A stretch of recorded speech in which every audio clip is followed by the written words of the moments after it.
തീറ്റക്കഥ പറയാൻ എപ്പോഴും നല്ലത് കക്കൂസാണ്. അതുകൊണ്ടാണ് ഇവിടെ അവതരിക്കുന്നത്.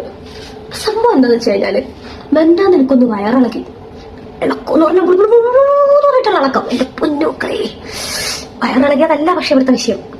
വയറിളകി ഞാൻ ഇതേ കക്കൂസിൽ ഇങ്ങനെ ഇരിക്കുകയായിരുന്നു, ഈ സെയിം കക്കൂസിൽ ഇങ്ങനെ ഇരിക്കുകയായിരുന്നു.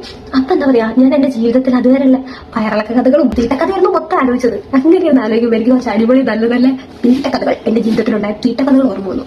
ഞാൻ വിചാരിച്ചു അതൊക്കെ പറയാമെന്ന്. So it's story time. ഈ നോർമലി നമ്മൾ ചെറിയ കുട്ടികളൊക്കെ ആവുമ്പോൾ നമ്മൾ എന്താ പറയാ, ഇങ്ങനെ അറിയാതെ അപ്പിയൊക്കെ എടുത്തൊന്ന് വായിലൊക്കെ വെച്ച് പോകുന്നത് നോർമലാണ്. പലരുടെയും വീട്ടിൽ അതൊക്കെ പറഞ്ഞിട്ട് എല്ലാവരും കളിയാക്കും കാര്യങ്ങളൊക്കെ ചെയ്യുകയും ചെയ്യാറുണ്ട്. പക്ഷെ ഒരു വലുതായിട്ട് 10ാം ക്ലാസ് പഠിക്കുമ്പോൾ ഒന്ന് ആലോചിച്ച് നോക്കൂ.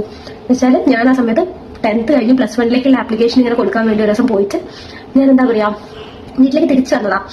അന്ന് നോമ്പാണ്. ഞങ്ങളൊരു ക്വാർട്ടേഴ്സിലാണ് താമസിക്കുന്നത്. വീട്ടിന്റെ അടുത്ത് തന്നെ ഒരു കുട്ടി ഉള്ളതുകൊണ്ട് ഓൾ എപ്പോ നമ്മുടെ വീട്ടിൽ തന്നെ ഉണ്ടാവില്ലേ. അപ്പോൾ ഓൾ അവിടെ ഇങ്ങനെ കളിക്കുന്നുണ്ട്. അതെനിക്ക് നോമ്പൊന്നുമില്ല. അങ്ങനെ ഞാൻ വന്നപ്പോ ഉമ്മ അവിടെ കട്ട്ലറ്റ് ഉണ്ടാക്കാനുള്ള പരിപാടിയിലാണ്. നോമ്പൊക്കെ ആയതുകൊണ്ട് കട്ട്ലറ്റ് ഒക്കെ ആ സമയത്ത് ഉണ്ടാകുന്ന വിഭവങ്ങളാണല്ലോ. അപ്പൊ കട്ട്ലറ്റ് ഉണ്ടാക്കാനുള്ള പരിപാടിയിലാണ്. ഉമ്മ എന്താ പറയുക എന്നോട് പറഞ്ഞത്, ആ ചിക്കൻ ഒന്ന് പിച്ചിട്.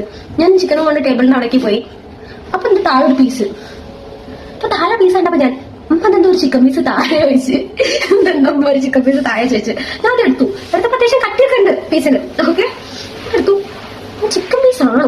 ചിക്കൻ അല്ലേ.